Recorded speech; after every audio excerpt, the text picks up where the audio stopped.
The South African Broadcasting Corporation will cut 303 jobs, around half of the retrenchments it had initially planned.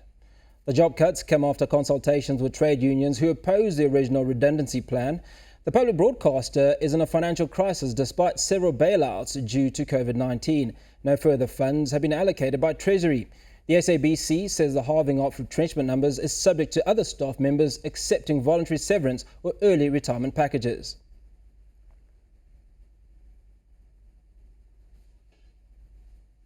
I'm now joined by Aubrey Shabalala, who is the Communication Workers General Secretary. Aubrey, job loss is never a good thing, but do you look at this as having saved at least 300 jobs? Well, good afternoon to you, Hugh, and viewers at home. Our view around this particular matter is that first we are disappointed that SABC jumped the gun and went ahead and report to say the matter has been concluded. On the 29th of December, we said that there's a number of things that we have to revisit on their proposed plan, which they said it's 290 jobs that are affected. But today, they are announcing 303.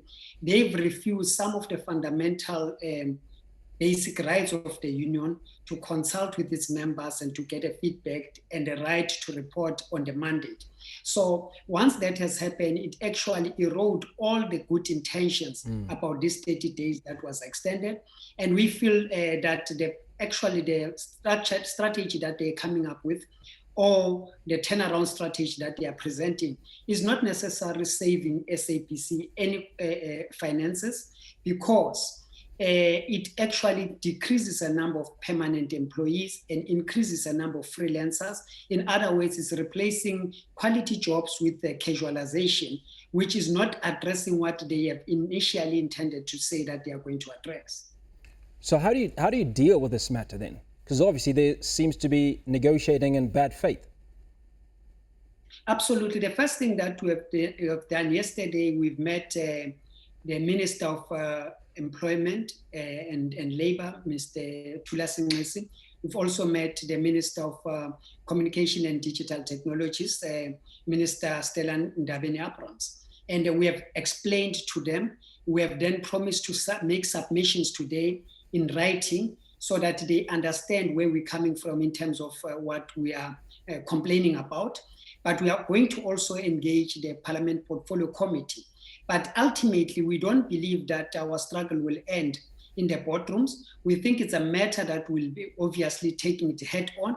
But before we do that, we'll have to engage our members that most of them were not even part of this consultation because they've taken planned annual leaves during the December time. So they are coming back to work now. So those consultations will take place. We remain opposed to this 300 senseless job losses. Now, where to from here? Well, we remain with two options. You'll recall that in November, we had an option to either go on the industrial action or go to court. We opted for the option to go to an industrial action, which led to these 30 days. We think that fighting for our own rights, fighting for our own benefits, defending of SABC is not going to be a struggle for only workers that are facing a job, but it's a public struggle. It needs all the civil society organization, political parties to join forces, because here we are not only talking about retrenchment. There will be marginalizations of indigenous languages. There will be a cut of content of SABC production, which will be sold to the private sector. The private sector then later on will sell that back to SABC, where a massive money will be spent. So we believe that some within SABC are creating what we call financial vehicles for them to nurture their salaries and also for them to enrich themselves. So it's something that we need to defend at all costs as a society of South Africa. Now, a number of people, obviously the 303, will be retrenched. Which departments will this affect? Do you have a say in who gets retrenched? Well, it's numbers in all across a division. One of the division, which is called the TV licensing, it said it will be outsourced. So the entire TV licensing department will be outsourced, remaining with some few managers who will be interacting with those outsourced institutions. Two, all divisions will have numbers impacted. We've asked SABC, give us the names of the people that are going to be impacted, so that when a union represents warm bodies, it can consult those people individually and look at their needs and so on and so forth. That opportunity were not given. So this 303 that has increased now from 290 to 303, it's a sign that SABC is not so sure what it's doing. But in addition to that, 2 days ago, SABC was calling radio station managers to look at how many presenters that are permanent at SABC. And guess what?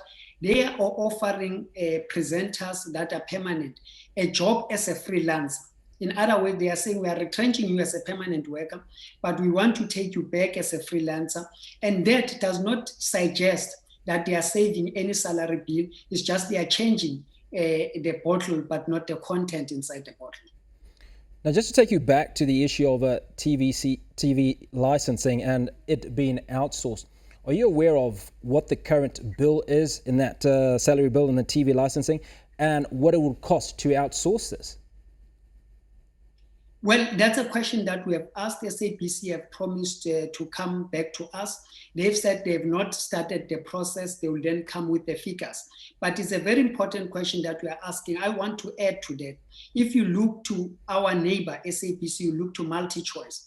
One of their biggest division is customer care, which you can compare to TV licensing at SABC because it's where they collect revenue.